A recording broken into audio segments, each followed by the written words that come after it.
আর ওই তোরা ওগর কিছু প্রশ্ন করে মজা লই। কি রে ইউসুফ, তোরা এই জায়গায় দাঁড়াছস? আচ্ছা এক কাজ কর, আমার এক প্রশ্নের উত্তর দে। আচ্ছা, কোন ধরনের মানুষ সবার আগে জাহান্নামে যাইবো? এটা সম্পর্কে আমি জানি না, আপনি বলেন। রইলা নামের মুসলমান, কোনো কামের না। ভাই, উনি আমাকে দেখলেই নানান ধরনের প্রশ্ন জিজ্ঞেস করে, আপনি ওনার কটা প্রশ্ন জিজ্ঞেস করুন তো।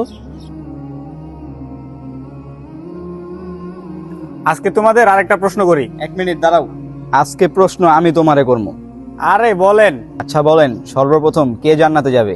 এটা তো সব মুসলমানের জানে, কিন্তু এ একজন ছাড়া, হযরত মুহাম্মদ সাল্লাল্লাহু আলাইহি সাল্লাম। আচ্ছা বলো, মৃত্যুর সময় মুমিনের ঘাম কোথায় আসে?